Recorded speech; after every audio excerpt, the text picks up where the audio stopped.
महात्मा गांधी का आदर्श राज्य। यह बीए प्रथम वर्ष राजनीति विज्ञान पेपर सेकंड प्रतिनिधि भारतीय राजनीतिक विचारक से संबंधित है। मैं doctor Mohanlal Goswami, assistant professor of political science, government girls college, Hanumangarh, Rajasthan. Gandhi ji ने आदर्श राज्य का वर्णन किया, जिसमें गांधी जी के कल्पना का राज्य होगा।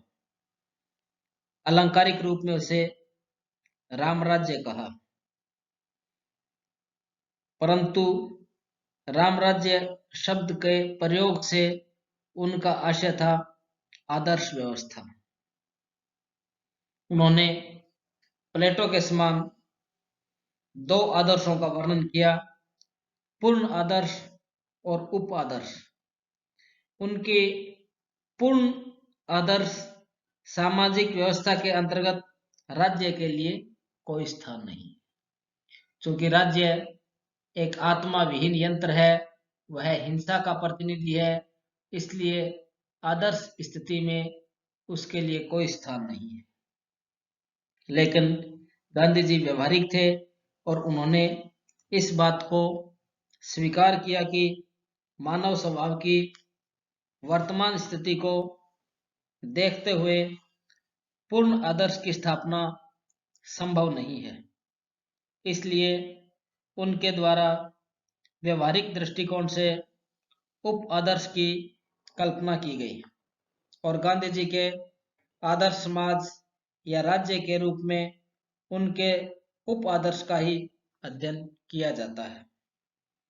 इसकी विशेषताएं इस प्रकार से है। अहिंसात्मक समाज। गांधी जी सत्य और अहिंसा को सबसे प्रमुख स्थान देते थे। उनके लिए लक्ष्य या साध्य सत्य था और उसको प्राप्त करने का साधन अहिंसा था। उनके आदर्श राज्य में राज्य का अस्तित्व होगा और पुलिस, जेल, सेना तथा न्यायालय इत्यादि शासन की सत्ताएं भी होगी, परंतु इस दृष्टि से यह अहिंसात्मक समाज है कि इन सत्ताओं का प्रयोग जनता की सेवा के लिए किया जाएगा। इस आदर्श समाज में कभी कभी समाज विरोधी तत्वों के विरुद्ध दबाव का प्रयोग करना पड़ सकता है, लेकिन इस दबाव का रूप सत्याग्रह का होगा, हिंसात्मक नहीं।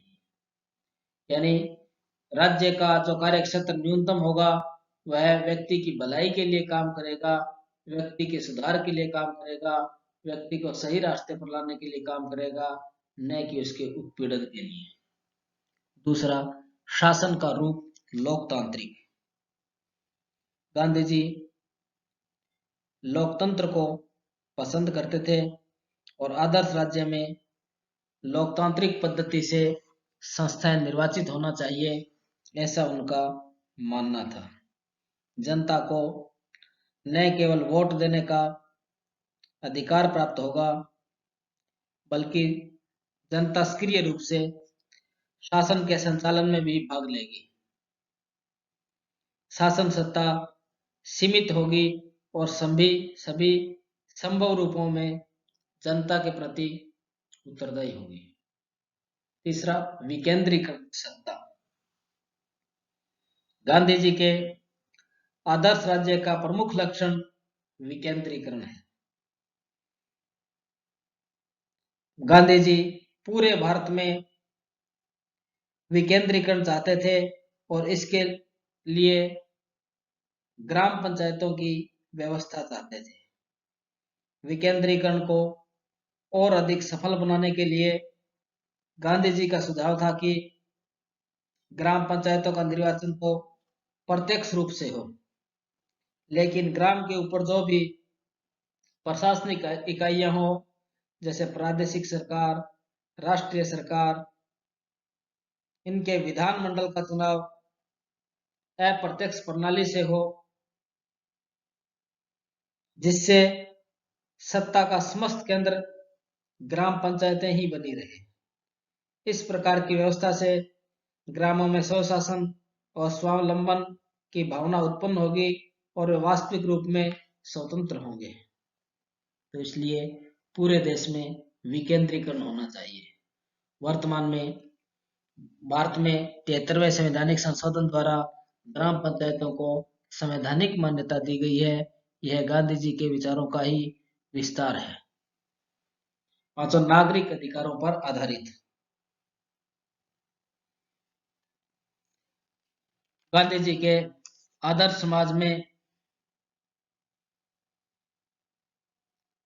अधिकार होंगे।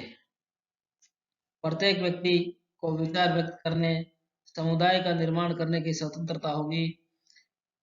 इस समाज के अंतर्गत जाति, धर्म, भाषा, वर्ण और लिंग आदि भेदभाव के बिना सभी व्यक्ति समान रूप से सामाजिक और राजनीतिक अधिकार प्राप्त करेंगे। अधिकारों के साथ साथ सभी व्यक्तियों के कर्तव्य भी होंगे। आर्थिक क्षेत्र में विकेंद्रीकरण। गांधी जी के आदर्श राज्य में आर्थिक क्षेत्र में भी विकेंद्रीकरण किया जाएगा।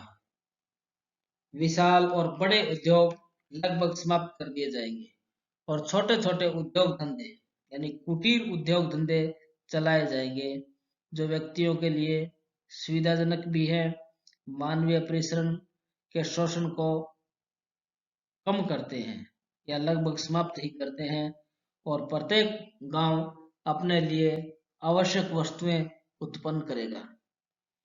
प्रत्येक व्यक्ति उत्पादन के साधनों का स्वयं स्वामी होगा।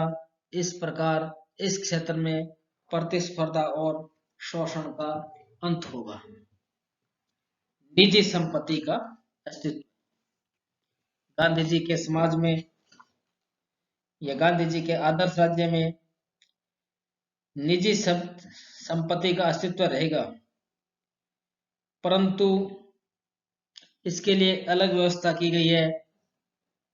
निजी संपत्ति का व्यक्ति ट्रस्टी, न्यासी होगा। जैसे ट्रस्ट होती है, उसमें से व्यक्ति उचित आवश्यकताओं की पूर्ति के लिए ही खर्च करेगा, यानी न्यूनतम आवश्यकताओं, जिस कम से कम धन से कार्य चल सकता है उतना खर्च करेगा और बाकी धन का वह ट्रस्टी होगा, जिसका उपयोग समाज कल्याण के लिए किया जाएगा।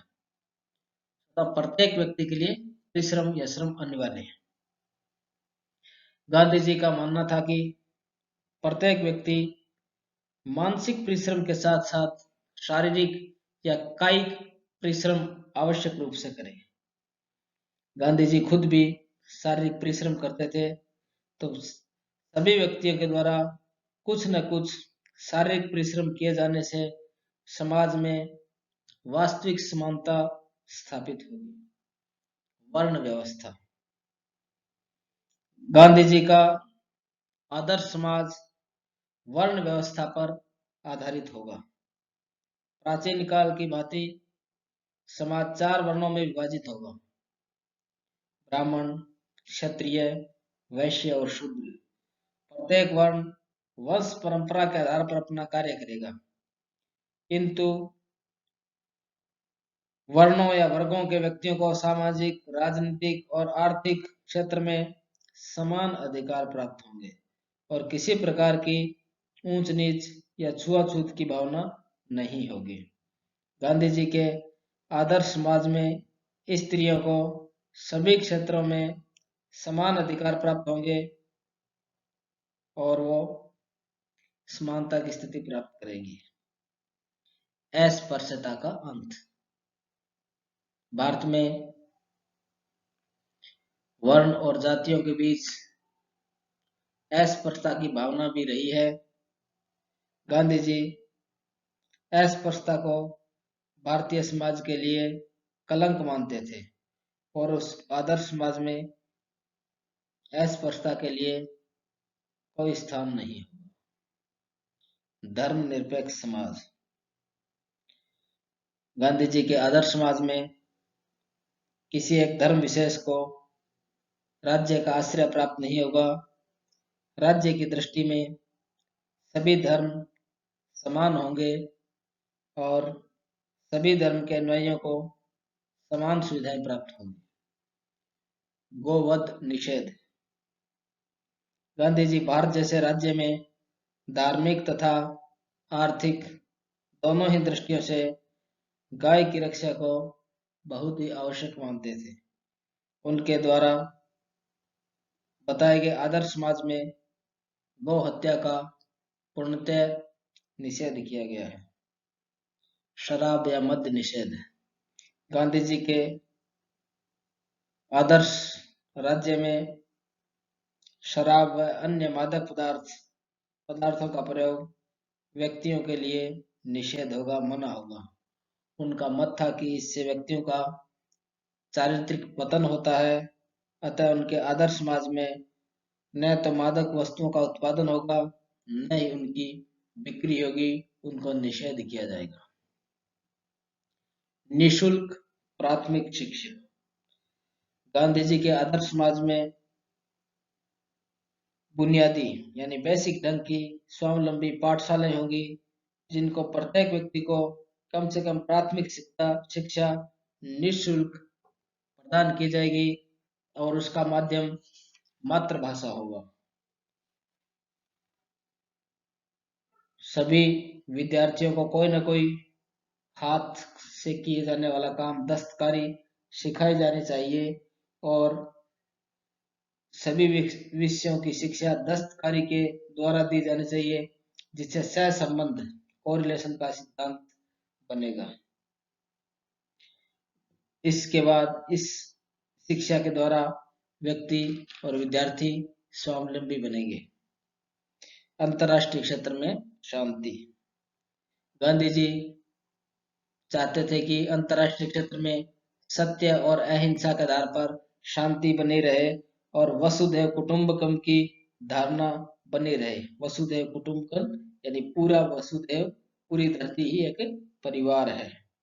इसका इसलिए अंतर्राष्ट्रीय क्षेत्र में अन्य देशों के साथ मित्रता, सद्भावना और सहयोग को बढ़ावा देना चाहते थे, ताकि सभी देश परस्पर समानता और स्वतंत्रता के साथ व्यवहार करें और अंतर्राष्ट्रीय क्षेत्र में शांति और सद्भाव बना रहे। इस प्रकार हमने अध्ययन किया कि गांधी जी के आदर्श राज्य में राज्य का कोई स्थान नहीं है, परंतु उप आदर्श राज्य में उन्होंने इन सब का राज्य को न्यूनतम कार्य क्षेत्र के साथ स्वीकार किया गया है और यह इनका बहुत ही व्यवहारिक दृष्टिकोण था। उम्मीद है कि यह वर्णन आपको समझ में आया होगा। धन्यवाद।